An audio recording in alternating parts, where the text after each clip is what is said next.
In this episode, we are looking at a topic that many new learners hear about everywhere now, but that can still be misunderstood very easily. Artificial intelligence, AI, features are showing up in search tools, operating systems, applications, support platforms, security products, and everyday websites. That can make AI seem like an automatic helper that always saves time and always gives the right answer, but that is not how it works in real support environments. A technician needs to understand both the value and the risk. AI can help people find information faster, summarize material, organize ideas, and assist with routine work, but it can also be wrong, biased, incomplete, careless with sensitive data, or overly confident when it should not be trusted. For beginners, the main lesson is simple. AI is a tool, not a replacement for judgment, and the people using it still have the responsibility to think carefully about what goes into it, what comes out of it, and what should happen next. Before we continue, a quick note. This audio course is part of our companion study series. The first book is a detailed study guide that explains the exam and helps you prepare for it with confidence. The second is a Kindle-only ebook with 1,000 flashcards you can use on your mobile device or Kindle for quick review. You can find both at Cyber.Me in the Bare Metal Study Guide series.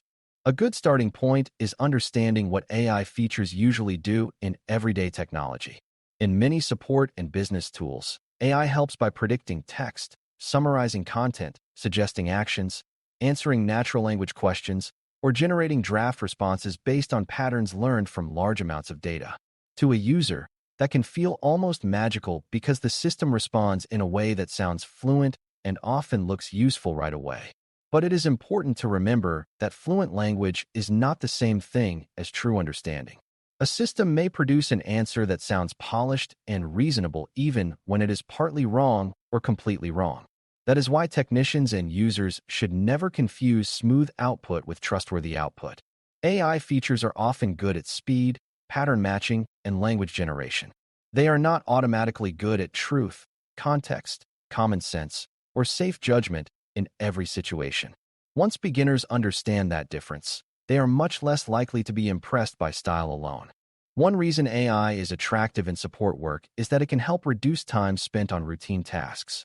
A technician may use it to summarize a long note, draft a simple response, explain a concept in plainer language, organize troubleshooting ideas, or search through documentation more quickly. A user may rely on it for help writing a message, rephrasing instructions, finding a setting, or understanding a confusing error.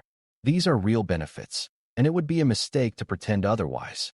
Used well, AI can lower friction and help people move faster through basic work. But used poorly, it can also make people lazy in the wrong places.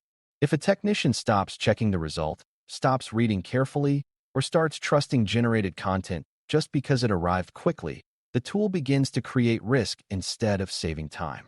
A good beginner mindset is to see AI as a possible assistant for first drafts, quick ideas, and basic support, while remembering that humans still need to review, confirm, and take responsibility for what is used. This matters even more because AI systems can make mistakes that sound confident. One of the most important ideas in this topic is hallucination risk. In simple terms, hallucination means the system generates information that looks real but is not actually grounded in fact. It may invent a setting name, create steps that do not exist, describe a policy that was never written, or give an answer that sounds logical but does not match the actual product, environment, or question. This is dangerous because users often trust answers that sound complete and polished. A beginner might assume that if the response is detailed, then it must have come from a reliable source. That assumption is unsafe. A long answer can still be wrong. A well-written explanation can still be misleading. AI should therefore be treated as a starting point for review, not as final proof. The more important the question is, the more careful the review should be, because confident mistakes can waste time, create bad decisions, and damage trust very quickly. Accuracy matters in support because small errors can spread into larger problems. If an AI tool suggests the wrong setting, the wrong sequence, or the wrong explanation, a beginner may repeat that mistake to a user or include it in a ticket, a knowledge article, or a support message. That turns one bad output into a lasting operational problem. In technical work, a wrong answer does not stop being harmful just because it was generated quickly. In fact, speed can make the problem worse because people may repeat the error before anyone notices. This is why technicians should compare AI output against trusted documentation, known system behavior, and their own direct observation whenever possible. A support environment depends on records and actions that other people will later rely on. If those records include made-up facts or weak assumptions copied from AI output, the team may spend hours following the wrong path. For beginners, the safest rule is to pause before accepting the result. Ask whether the answer has been confirmed, whether it matches the environment, and whether it makes sense in the real situation. Privacy is another major part of responsible AI use, and it is one of the areas where careless behavior can create serious trouble very quickly. Many AI tools work by accepting prompts, files, screenshots, notes, or copied text from the user. That means the person using the tool may be tempted to paste in a customer email, a ticket history, a system message, account details, or part of a confidential document to get faster help. The problem is that those inputs may contain private or sensitive data that should not be shared so casually.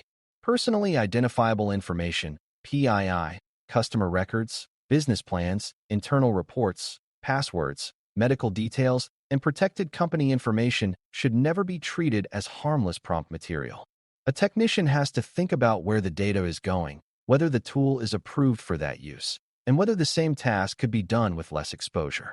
AI convenience does not remove privacy responsibility.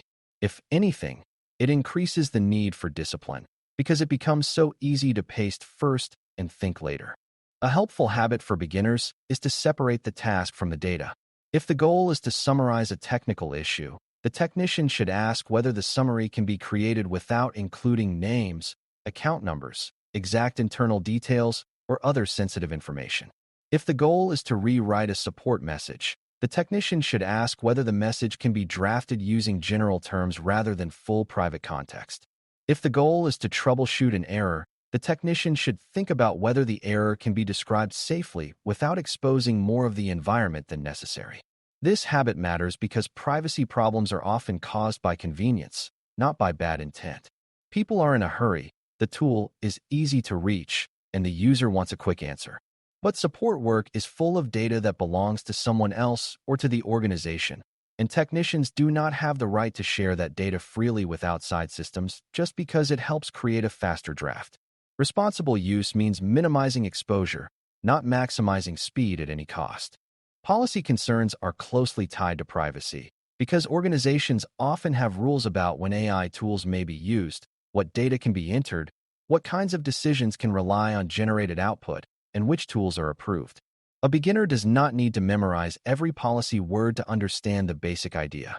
The organization may have legal, security, contractual, or business reasons for limiting how AI is used. Some environments allow only certain internal tools. Some forbid the use of public generative tools for business data. Some require review before AI-generated content is sent to customers or placed into official records. These rules are not just there to make work slower.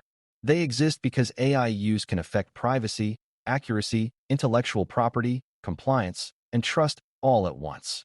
A technician who ignores policy because the tool feels helpful may create a larger problem than the original support issue. Professional behavior means checking what is allowed, using approved tools, and staying inside the rules even when shortcuts look attractive in the moment. Bias is another important limitation that beginners should understand in plain language. AI systems learn from data, and data reflects human behavior, human choices, and human history. That means the output can sometimes reflect unfair patterns, one-sided assumptions, or gaps in representation. In support settings, bias might show up in the way content is prioritized, how users are described, what examples are treated as normal, or how recommendations are shaped. The problem is not only that the answer may be inaccurate. The problem is that it may be unfair or skewed in ways that are hard to notice at first. A technician should never assume that a generated answer is neutral just because it came from a machine. Machines do not automatically remove human bias. They can absorb and repeat it. For beginners, the useful habit is to watch for answers that feel overly certain, one-sided, or based on assumptions about users, groups, or situations that were not actually provided. Critical thinking matters here just as much as it does with factual accuracy. Trust is built slowly and damaged quickly, and careless AI use can hurt trust in several ways. A user may lose confidence if a technician shares a generated answer that turns out to be wrong. A customer may lose trust if private information appears to have been handled casually in order to feed a tool. A support team may lose credibility if its documentation begins to sound polished but contains weak facts or made-up steps. Even internal trust can suffer if technicians start wondering whether notes, summaries, and suggested actions were actually checked by the person who submitted them. This is why AI use should never become a substitute for personal responsibility. If a technician sends an answer, records a conclusion, or gives guidance to a user, that technician owns the result whether or not a tool helped draft it. For beginners, this point matters a lot. The purpose of using AI is to support human work, not to hide behind it. If the output will affect a person, a system, or a decision, someone must review it carefully before acting on it. A useful way to think about responsible AI use is to focus on levels of risk. Some uses are relatively low risk, such as asking for help improving the tone of a general email, creating a plain language explanation of a broad concept, or organizing non-sensitive notes that do not contain private or business-critical information. Other uses are much riskier, such as pasting incident details into an unapproved public tool, trusting a generated troubleshooting step without checking it, or using AI output as if it were policy guidance without confirming it against real sources. The higher the risk, the stronger the review and control need to be. Beginners should not try to make every use fit into the same category. Instead, they should ask a few basic questions. Does this involve sensitive data? Will this output affect a real user or system? Am I treating the result as a draft or as a final answer? Do I have a trusted way to verify this? That kind of thinking helps people use the tool intelligently instead of casually. Technicians should also understand that AI can change the way users behave, and that creates another support challenge. Some users will come to support after already asking an AI tool what to do, and they may arrive convinced that the generated answer must be correct because it was detailed or immediate. That means the technician may need to gently correct the result without making the user feel foolish. In other cases, a user may follow generated advice that changes settings, deletes data, weakens security, or causes the original issue to get worse. This is now part of real support work. The technician has to ask not only what happened, but also whether the user already followed an AI suggestion. Beginners should be ready for this. A calm response works best. Confirm what was done, separate what is known from what was only suggested, and guide the user back toward verified steps. AI has made help easier to reach, but it has also made bad help easier to reach, and support teams now have to handle both. It is also important to remember that AI output can create the illusion of expertise. A beginner may feel more confident after reading a generated answer because the words sound organized and technical, but that feeling can be misleading. Real understanding means knowing why a step makes sense, what conditions it depends on, what could go wrong, and how to tell whether it worked. A generated answer may not provide that depth, even if it sounds impressive. This is one reason beginners should avoid copying AI output directly into customer messages, knowledge articles, or ticket notes without review.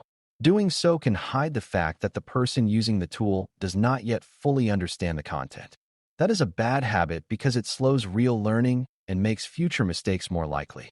A better approach is to use AI to help explain, organize, or brainstorm, then slow down and study the result enough to decide whether it is accurate and appropriate. Responsible use should make your thinking clearer, not replace your thinking entirely.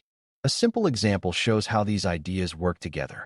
Imagine a technician receives a ticket about repeated account lockouts and copies the full ticket, the username, internal error details, and parts of the account record into a public AI tool to ask for troubleshooting help. That creates privacy and policy risk right away. If the tool then produces a smooth but wrong explanation, and the technician acts on it without checking, the support problem becomes worse and trust takes another hit. Now imagine the same situation handled more carefully. The technician removes identifying information, uses only approved tools, treats the output as a draft idea, compares it to internal documentation, and checks the actual system behavior before taking action. In the second case, AI still helps, but it helps inside a responsible process. That is the real goal. The tool can support the work, but it should never bypass the habits that protect users, data, and the organization.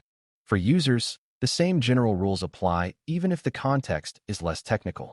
A user should not assume that every AI answer is correct just because it arrives quickly and sounds clear.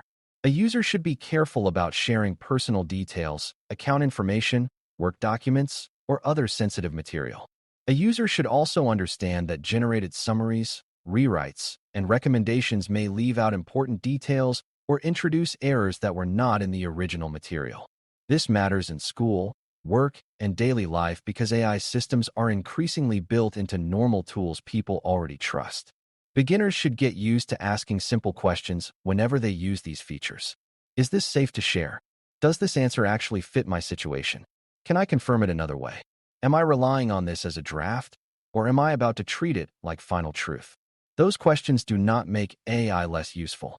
They make the person using it more reliable. By the end of this topic, the main lesson should be clear. AI features can be genuinely helpful because they save time, organize information, and assist with routine work. But they also bring real limitations and real risk, including hallucination, bias, privacy exposure, policy violations, and damage to trust when people rely on output too quickly. For A+ beginners, responsible use means staying thoughtful.